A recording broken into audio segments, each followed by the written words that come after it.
I'm going to show you how I do my gathering to get really nice even stitches. Now usually your pattern will tell you to sew 2 rows of stitches within your 5/8 inch seam allowance.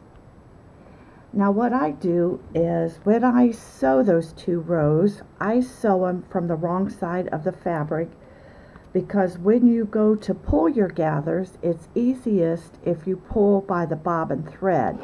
Now that puts the bobbin thread on the top of my fabric, so when I do pull my gathers, then I can see exactly how things are going to look from the good side of the fabric. When I start with a knot at the end, and I sew with a 5.0 seam. Now 5.0 is as large as my sewing machine goes, so you want to sew with the largest stitch that it'll make.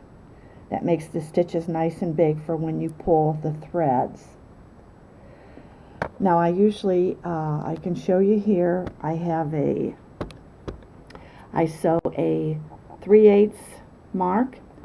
I sew at the at the 4/8 mark, which is a 1/2 inch. And then when I sew my 5/8 inch seam, that'll be down here on the fabric, and then these 2 stitches will be in the seam allowance and won't show. I guess I told you, I knot at the beginning, so when I pull those stitches, they don't come out on the one end. That kind of locks it in there. Okay, that's how they tell you to do it in your patterns. When I do it, I do the same thing, but I go ahead and I add 1 more row of stitches. I come down, maybe 1/2 inch and sew another row. Now when I sew my 5/8 inch seam allowance, it's probably going to be somewhere in here, and then this row of stitches will be down here. You will have to take this row out after you sew, but when you see what a difference it makes, you're going to want to do this. It's really worth that one tiny little extra step. I'll go ahead and I'm going to pull the threads on these so I can show you the difference here. Okay, now here is just the 2 threads, and you can see that, this is how we usually do it. It's kind of puckery when you try to get it even, and when you sew in your 5/8 seam allowance, you kind of have to hold your fingers there to get things pressed down, and it kind of makes pleats in spots, and it's alright, but we can do better.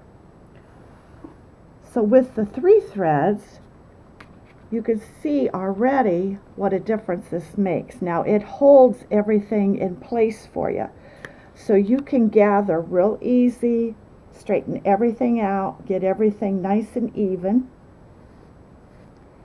And when you sew, it sews like a breeze, because you can just run right over it. Everything is held down for you.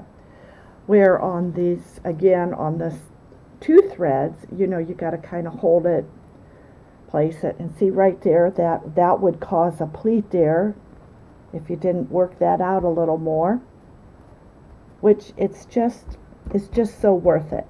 So let's go ahead and sew both of these up, and then you'll see how much nicer the 3 thread looks. Okay, now here's what the 3 thread looks like. To me, I think the pleats are a lot more even. I think it looks a little bit better because you're able to spread everything out and make it a lot more nicer. And again, I'll show you the 2 thread. This has got, it has big spots, flat spots, has the pleats. So you can decide, but to me, this one looks a whole lot better. Okay, I hope you're happy with this video, and thank you so much for watching. Have a good day. Bye-bye.